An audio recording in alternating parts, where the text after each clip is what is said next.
I met a gypsy. What's mind-blowing to me is you need a license to go buy a street bike and ride it out on the road or whatever. An average Joe can go buy one of those things and rip around in a cornfield. Like, what? That's what I tell people. How does that fucking make sense? How can an average person that doesn't know how to walk and chew gum at the same time go buy one of those fucking things and be like, yeah, I'm fucking ready. Let's go. You're not ready. No, you're not ready. You're not ready. First gear is going to own you. So it's just, I don't know. I'm like the world's top selling 350 fucking ambassador. All I do, 350's awesome. All I do is I'm like, hey, 350 is the greatest machine I think ever. Anyone that talks to me, why the fuck don't everyone make them? That's like the bike that you get when you're not that dude. Yeah. Because no one should have a 450 that's not that dude. And like I didn't have my 350 because we were doing like a build thing on it at the start of the year. So I stole Sammy's 450 and it had some good suspension on it. And then there was like a little part of me for like a few seconds that was like, dude, maybe I can ride a 450. Yeah. And then it got rough. Yeah. And then I was just like, then reality. I'm going home. Yeah. Reality sets in. Like, yeah. I was just like, fuck, okay. Yeah, no, this is what it actually is. And then so I did the Stark launch in Barcelona. And then that thing's ridiculous, by the way. Like, that's going to change everything pretty much. Yeah, 100%. And then I went straight from there and we went to Manji. And then I got on a Gas 450 at like one of the gnarliest tracks in the world. And bro, I was like, just fucking like, I could not ride a dirt bike. And then by the end of it, I ended up in the last moto. I just pulled off and sculled a Jack Daniels and did a fucking burnout in the dirt because I was like, this is unsafe for me. Like, I actually shouldn't fucking be here. Man. And it was the difference between 100 cc's. If I was on my 350, different story. Yeah. Just the power delivery. I think, at an amateur level, 16-year-old kid doesn't need to be riding something like that. You know what I mean? I think now they're starting to learn that they don't need to ride stuff like that. Back when I was in A class in 05 and stuff, you needed a 450. But now, like the open classes at Loretta's and stuff, most of the kids just ride 250s. Yeah.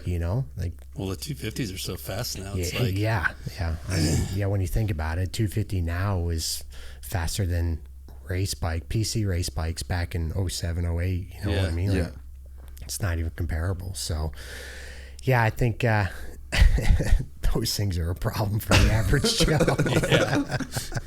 They have no business. Yeah. When I think I don't even belong on one of them, and I'm just thinking of you got fifth in an outdoor series on a 450. You're like, that's too much. On a JGR 450, FYI, if you put wings on it, you would take off. But it's mental. Yamaha, what are you doing? If Yamaha made a 350, like that 250F motor, that's probably the best stock motor of a dirt bike I've ever ridden. I've ridden a bunch of bikes. Like I've been riding, I got on a 250F when 250Fs became 250Fs. So I've literally ridden like every generation of those bikes. That Yamaha 250 is ridiculous. Like it doesn't make sense how good that bike is. Imagine if they just added 100 more cc's to that bitch. That is a dreamboat. Yeah, that is too. Yeah, I don't know. And it's KTM's top selling bike. The 350 is? Yeah. Seriously? Yeah. I did not know that. That's their top selling motocross bike. You cannot. It's just so easy to ride. Yeah. You don't have to ring it out like a 250, but it's not like gonna. It's got the torque, but the nimble feel as a 250. Yeah. Because that's the thing that I noticed, like riding a Stark bike, is that the 450. And that's the thing that I always just didn't like. I just didn't trust them when I was under acceleration. Like it just seems like a lot of this going on, and it's just like I ain't that good to know what the bike's going to do. So I'm just going to play it like super safe and just like not use the throttle. And then like when you get on the Stark, there's like, so 450 mid turn and it's just like bop, bop, bop. Everything you're doing, it's like fucking trying to stand you up. And the Stark just doesn't have that. And I feel like that's what you get on like a 250 or a 350 or a 125 is it's just not fucking trying to stand you up all the time, you know? That's interesting. I've never ridden a Stark. I've ridden one of the Altas and I about died on one. What happened? Coop's bachelor party. Remember we were out there? Yeah. Garrett had one. Oh, that's right. I forgot about that. Yeah. And I don't even think it was on full power, but I forgot I was on an electric bike, and I come out of a corner and I hit the gas like I was on a normal bike, and I was pointed to the sky. I was literally pointed to the sky, and I'm like, oh shit, this is it.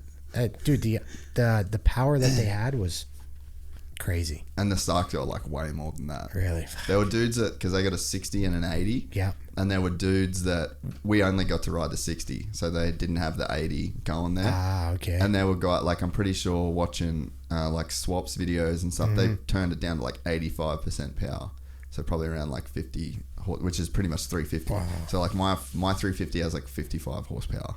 So it's like they were turning it down even then, but like they're so sick. And in the air, like you'll pretty much never go over the bars again. Because if it just dies, it dies. Well, the panic rev that you give on a dirt bike, you hit the rev limiter, and the wheel only goes so fast. Yeah. The Stark's got no rev limiter.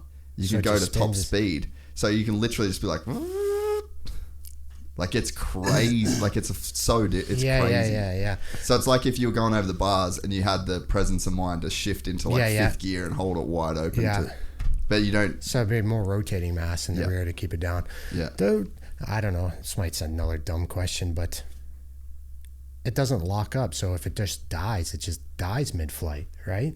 Yeah. Like it's not like an engine can like lock up and pitch you forward, right? No. So then if it does die in a transition, it just dies. Yeah.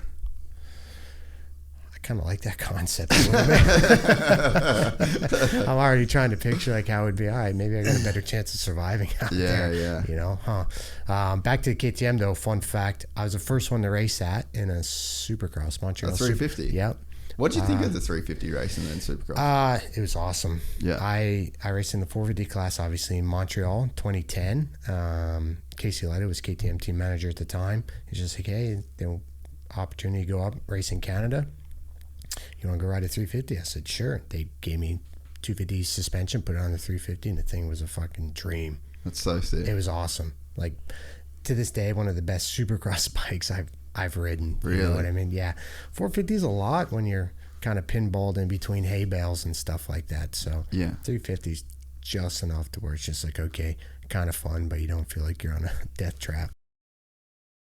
If you enjoyed this content, please like and subscribe. And to listen to the full 3-hour podcast, search Gypsy Tales in your favorite podcast platform or click the link in the description below. Gypsy Gang.